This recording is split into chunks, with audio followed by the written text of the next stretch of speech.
আসসালামু আলাইকুম, সবাইকে স্বাগত জানাচ্ছি বিডি ভিউজে। আপনাদের সাথে আছি আমি সাবরিনা কাজী। দমে যাওয়ার পাত্র নন তুরস্কের প্রেসিডেন্ট রিসেপ তাইয়েপ এরদোয়ান। দেশটির বিরুদ্ধে ফরাসি প্রেসিডেন্ট ইমানুয়েল ম্যাক্রোর বিভিন্ন পদক্ষেপ বারবার হোঁচট খাচ্ছে।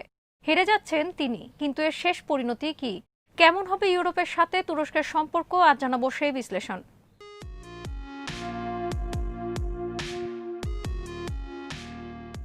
তুরস্কের সামরিক পৃষ্ঠপোষকতায় সম্প্রতি কারাবাখ যুদ্ধে আর্মেনিয়ার বিরুদ্ধে বড় ধরনের সাফল্য পায় আজারবাইজান। বহু বছর পর নিজ দেশের ভূখণ্ড কারাবাখ পুনরুদ্ধারে সফল হয় আজেরি বাহিনী। কারাবাখ যুদ্ধে আর্মেনিয়ার পক্ষ নিয়েছিল ফ্রান্স, তবে শেষ পর্যন্ত আজেরি ফৌজের জয় স্বভাবতই প্যারিসের জন্য সুখকর ছিল না। লিবিয়াতেও বিদ্রোহী গোষ্ঠী হাফতার বাহিনীকে সমর্থন দিয়ে আসছে ফ্রান্স ও সংযুক্ত আরব আমিরাত। সেখানেও তুরস্কের সমর্থন নিয়ে অপেক্ষাকৃত সুবিধাজনক অবস্থায় রয়েছে দেশটির আন্তর্জাতিকভাবে স্বীকৃত জাতীয় ঐক্যমত্যের সরকার।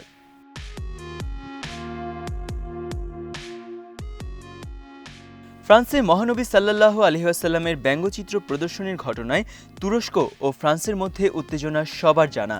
ম্যাক্রো মহানবী সাল্লাল্লাহু আলাইহি ওয়াসাল্লামের ব্যঙ্গচিত্র প্রকাশ অব্যাহত রাখার ঘোষণা দিলে এর তীব্র সমালোচনা করেন তুর্কি প্রেসিডেন্ট। এরদোয়ান বলেন, ইসলামের প্রতি এমন মানসিকতার জন্য ম্যাক্রোর মানসিক চিকিৎসা দরকার। এখানেও নৈতিক জয় হয়েছে এরদোয়ানের।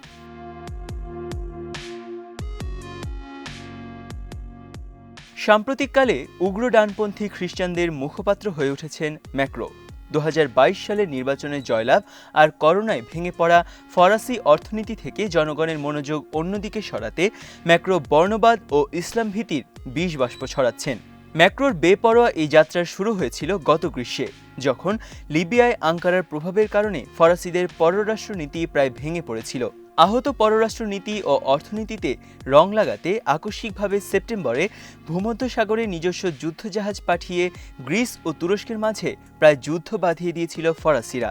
ওই যুদ্ধ থেকে ম্যাক্রোর লক্ষ্য ছিল দুটি: গ্রিসের কাছে রাফালে যুদ্ধবিমান বিক্রি এবং নিজেকে ইউরোপের পরবর্তী নেতা হিসেবে প্রতিষ্ঠা করা। কিন্তু শেষ মুহূর্তে জার্মানির সীমিত কূটনৈতিক প্রচেষ্টা, আঙ্কারার অনড় অবস্থান এবং ট্রাম্পের নীরব অবস্থান ফরাসিদের যুদ্ধচেষ্টা থামিয়ে দিয়েছিল। সেখানে এগোতে পারেননি ম্যাক্রো।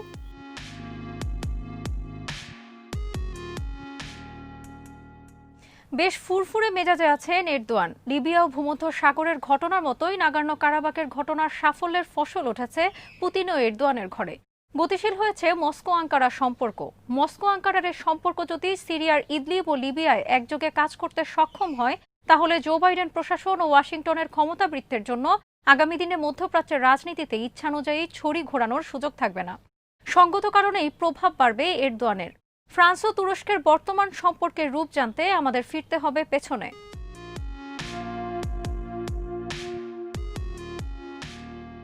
দ্বিতীয় বিশ্বযুদ্ধ পরবর্তী সময়ে আন্তর্জাতিক রাজনীতিতে মোটা দাগে মধ্যপ্রাচ্য এবং ল্যাটিন আমেরিকা মার্কিনীদের, দক্ষিণ এশিয়া ব্রিটিশদের এবং আফ্রিকা ফরাসিদের নিয়ন্ত্রণাধীন অঞ্চল বলে অলিখিত সমঝোতা হয়েছিল।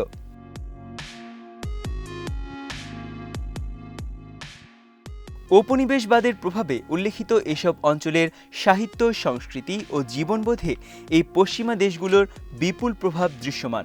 তবে নতুন শতাব্দীতে মার্কিনীদের তথাকথিত সন্ত্রাসের বিরুদ্ধে অন্তত যুদ্ধ পরবর্তী সময় এই প্রবাদে যোজন বিয়োজন ঘটেছে।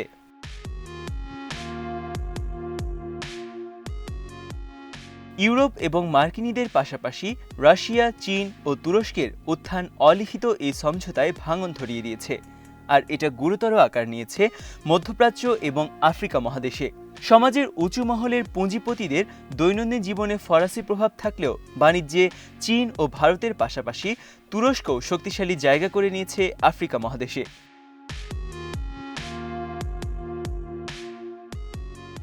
আফ্রিকায় চীনের প্রভাব এখনও বড় বড় দালানের শীতাতপ নিয়ন্ত্রিত বাণিজ্যিক কক্ষেই আবদ্ধ। কিন্তু তুরস্ক তার টিভি সিরিয়াল এবং সামাজিক কার্যক্রম নিয়ে জনমনে তুমুল আবেদন সৃষ্টি করেছে, যা ফরাসিদের দীর্ঘদিনের নিগূঢ় বর্মে ফাটল ধরিয়েছে। লিবিয়া, আলজেরিয়া, তিউনিসিয়া ও সোমালিয়ায় তুরস্কের প্রত্যক্ষ রাজনৈতিক ও সামাজিক প্রভাব উল্লেখ করার মতো।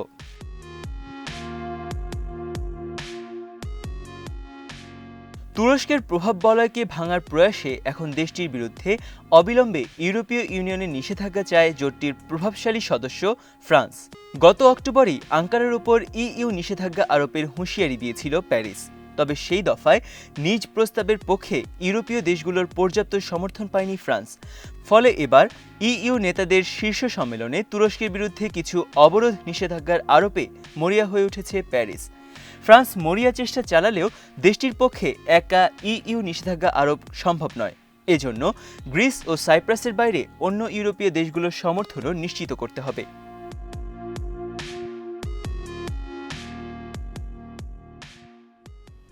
গত অক্টোবরে তুরস্ককে ভূমধ্য সাগরে গ্যাস অনুসন্ধান কার্যক্রম বন্ধ করার আহ্বান জানান ইইউ নেতারা। অন্যথায় আঙ্কারাকে এর ফল ভোগ করতে হবে বলে হুঁশিয়ারি দেওয়া হয়।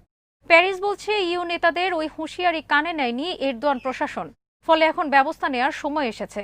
সম্প্রতি এরদোয়ানের টার্কিশ সাইপ্রিয়ট সফর নিয়ে ক্ষুব্ধ ইউরোপীয় নেতারা। ওই সফরে সাইপ্রাসে 2 রাষ্ট্রভিত্তিক সমাধানের তাগিদ দেন তুর্কি প্রেসিডেন্ট। ভূমধ্য সাগরে জ্বালানি উত্তোলনের দিকটি এখানে বড় ফ্যাক্টর।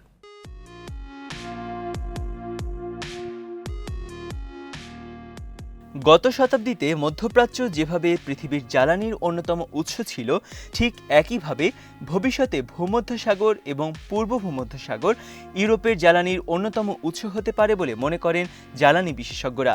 মার্কিন ভূতাত্ত্বিক সংস্থা ইউএস জিওলজিক্যাল সার্ভে পূর্ব ভূমধ্যসাগরে 1.7 বিলিয়ন ব্যারেল তেল এবং প্রায় 5 ট্রিলিয়ন ঘনমিটার প্রাকৃতিক গ্যাসের মজুদ থাকার কথা বলছে।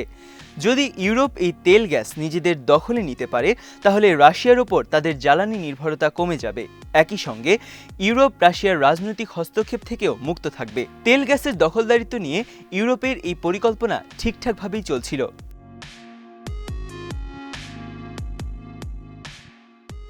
তবে বাগড়া বাঁধে যখন তুরস্ক আন্তর্জাতিক সমুদ্র আইন অনুযায়ী পূর্ব ভূমধ্যসাগরে নিজেদের জন্য এবং তুর্কি সাইপ্রাসের জন্য 200 মাইল স্বতন্ত্র অর্থনৈতিক এলাকা দাবি করে। তুরস্ক এবং ইউরোপের মধ্যকার এই উত্তেজনা আরও বৃদ্ধি পায় যখন তুরস্ক পূর্ব ভূমধ্যসাগর থেকে ফ্রান্সের টোটাল এবং ইতালির এনা কোম্পানির তেল গ্যাস অনুসন্ধানকারী জাহাজকে বের করে দেয়।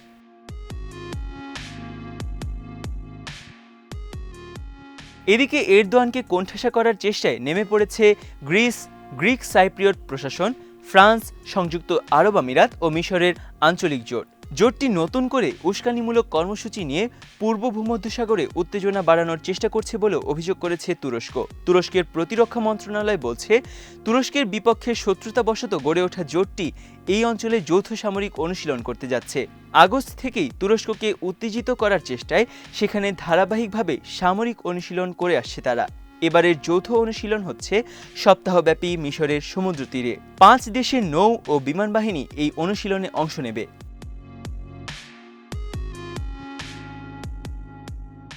তুরস্ক একদিকে সম্মুখ মোকাবিলার প্রস্তুতি নিলেও অন্যদিকে বলছে সৌহার্দ্য, আলোচনা ও ভালো প্রতিবেশী সুলভ সম্পর্কের ভিত্তিতে সমস্যার সমাধানকে সমর্থন করে তারা। বিশ্বের কাছে সৌহার্দ্যের বার্তা পৌঁছানোর চেষ্টা করছে দেশটি।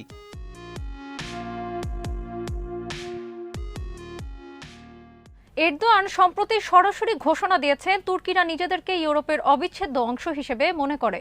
তুরস্কের ভবিষ্যৎ, তুরস্কের ভাগ্য ইউরোপের সঙ্গে একই সুতোয় বাঁধা। তিনি ন্যাটোর কথা স্মরণ করিয়ে দিয়ে এই সামরিক জোটে তার দেশের অবদানের কথাও তুলে ধরেন। যুক্তরাষ্ট্রের সঙ্গে আরও ঘনিষ্ঠ সম্পর্ক স্থাপনের ঘোষণা দেন। শুধু কিছু বক্তব্য দিয়েই শেষ করেননি এরদোয়ান। তিনি তার বার্তা আরও স্পষ্ট করে তুলে ধরার জন্য তার প্রধান উপদেষ্টা ইব্রাহিম কালিনকে ইইউর হেডকোয়ার্টারে পাঠান। কালিন সেখানে ইইউর প্রধানদের সঙ্গে বৈঠকে তুরস্কের আগ্রহের কথাগুলো তুলে ধরেন।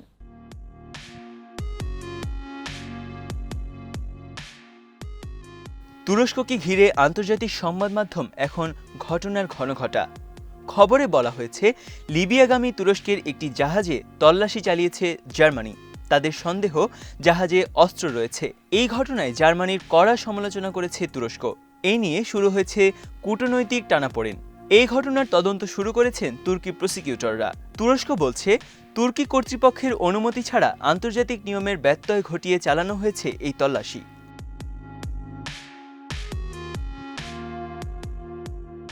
জাহাজটি ছিল পণ্যবাহী।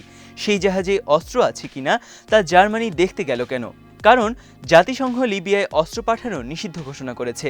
অস্ত্র যাতে না পাঠানো হয় সেজন্য চালু আছে ইইউর ইরিনি মিশন। জার্মানির দাবি এজন্যই তারা জাহাজে অস্ত্রের খোঁজ করেছে।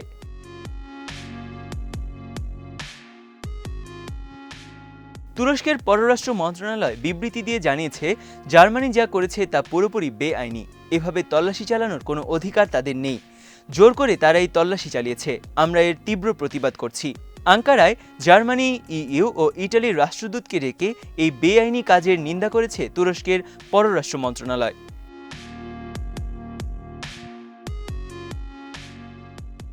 জার্মানির প্রতিরক্ষা মন্ত্রণালয় জানিয়েছে, তুরস্কের জাহাজের নাম হল রোসালিন এ। জার্মান হেলিকপ্টার থেকে জাহাজে তল্লাশির বার্তা পাঠানো হয়। জাহাজ থেকে কোনো জবাব আসেনি। তারপর হেলিকপ্টার থেকে নেমে তল্লাশি চালানো হয়। তবে রোমের ইরিনি মিশন কমান্ড থেকে এই তল্লাশি নির্দেশ দেয়া হয়। তুরস্ক অবশ্য বার্তা পাঠায় যে তারা তল্লাশির অনুমতি দিচ্ছে না। তখন তল্লাশি থামিয়ে দেয়া হয়। যেটুকু তল্লাশি অভিযান চলেছে তাতে কোনো অস্ত্রের সন্ধান মেলেনি। তল্লাশিতে জাহাজের নাবিকরাও সহযোগিতা করেছেন বলে খবরে বলা হয়।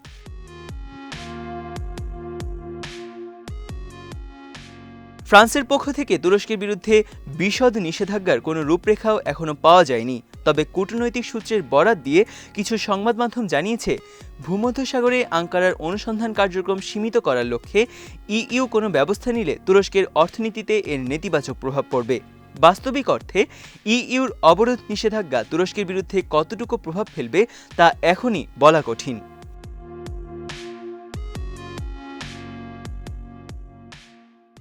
আজ এখানেই শেষ করছি। সবাই ভালো থাকুন, সুস্থ থাকুন আর দেখতে থাকুন বিডি ভিউজ। চ্যানেলটি ভালো লাগলে সাবস্ক্রাইব করুন।